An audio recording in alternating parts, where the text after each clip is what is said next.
Hello, I woke up. What else is new? It's midnight, and I thought I'd bring us a psalm. Why not? In Psalm 31, I take comfort because we can identify a lot of feelings and relate to them with what David felt. David, who wrote the Psalms. In Psalm 31, I've highlighted some things over the years. So I'll just read it to us. In Psalm 31, David writes, "O Lord, I have come to you for protection. Don't let me be disgraced. Save me, for you do what is right.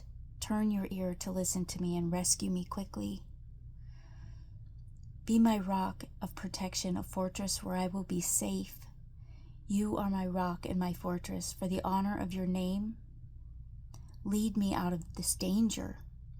Pull me from the trap my enemies set for me, for I find protection in you alone.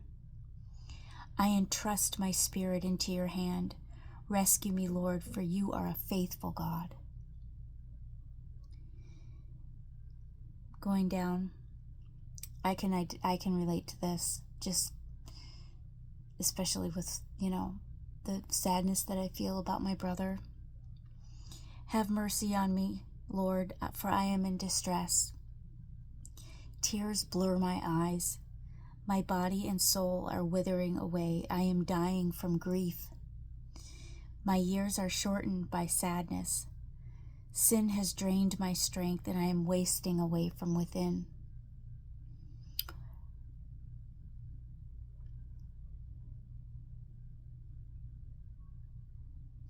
I am scorned by all my enemies and despised by my neighbors. Even my friends are afraid to come near me. When they see me on the street, they run the other way. I am ignored as if I were dead, as if I were a broken pot. I have heard the many rumors about me, and I am surrounded by terror. My enemies conspire against me, plotting to take my life. But I am trusting you, O Lord, saying, "You are my God." My future is in your hands. Rescue me from those who hunt me down relentlessly. Let your favor shine on your servant.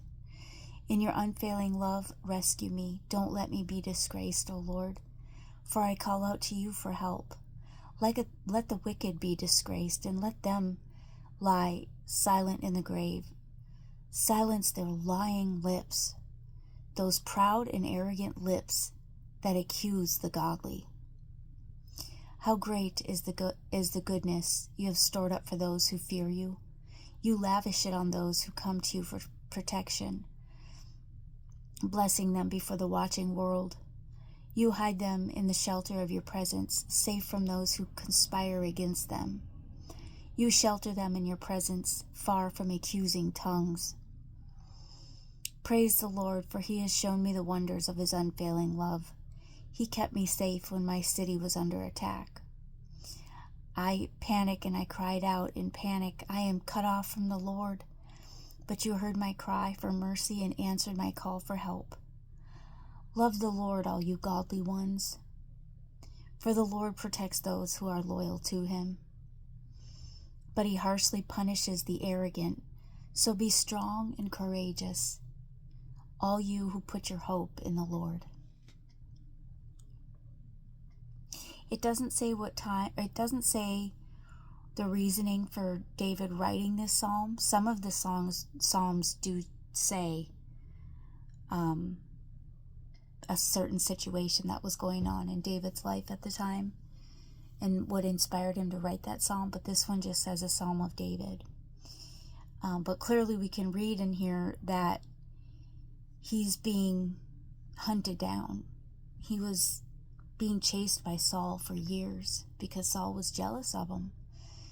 And David was very depressed. He was in anguish. And I think we can all relate to that at some point in our lives.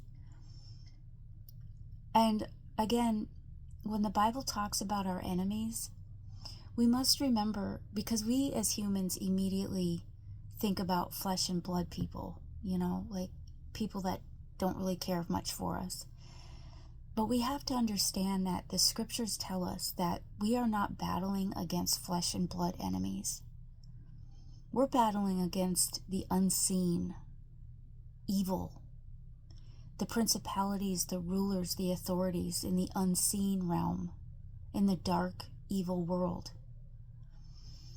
And as followers of Jesus, we're always being hunted down. We're always being chased. And the enemy will use other people to try to get to us, to try to attack us, to try to tear down our character. They'll lie about us. They persecute us just for being believers in Jesus, just for following the Lord. And that's just the way it is. And it took me a while to understand that when I was reading my Bible, and every time I would be in the Psalms and I would read about how David talks about his enemies, I would sit here and I'd think, well, I don't really have any enemies, because I was thinking in the worldly, I was thinking in the flesh and blood. I was not thinking in my spiritual lens. And it wasn't until I did that I realized, like, wow, that makes a lot of sense. Because spiritual warfare is real. Like, spiritual attacks are real. And as far as grief goes, I can completely understand. I am dying from grief. My years are shortened from sadness. And it says, tears blur my eyes and my body and soul are withering away. Back when it was really, really strong, my grief, I really truly thought the grief was going to just take me. I thought I was going to pass away from like broken heart syndrome or something, because it was that deep.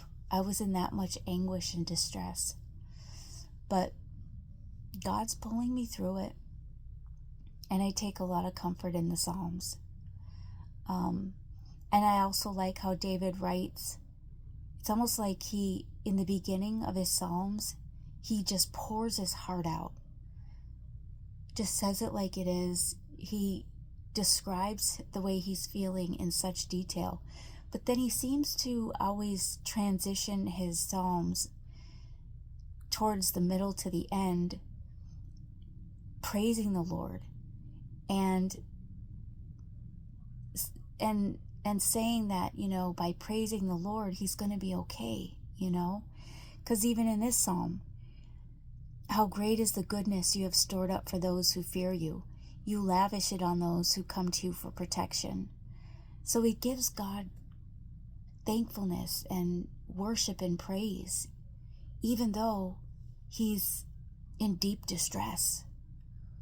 He doesn't just leave it at that. He always makes sure that he thanks the Lord, praises the Lord, shows his gratefulness and his appreciation for the Lord. And he also encourages everyone else to do the same. This is the second psalm I've come across tonight where David is telling all of us. He says, love the Lord, you godly ones. There was a psalm earlier that I read, and it was almost the same thing, that David was telling us to worship the Lord, you godly ones, like trust in him. For the Lord protects those who are loyal to him, but he harshly punishes the arrogant. So be strong and courageous, David tells us. All you who put your hope in the Lord, be strong and courageous. We're going to have trouble down here on earth. Jesus tells us this because this world is broken. It's full of sin. It's full of evil and violence because Satan runs the show down here. Even though God is in ultimate control, Satan is allowed to prowl around down here on earth looking for people to devour. And he does. And if we're not alert, and if we don't know our Bibles, and we don't have a relationship with God, we're going to get devoured.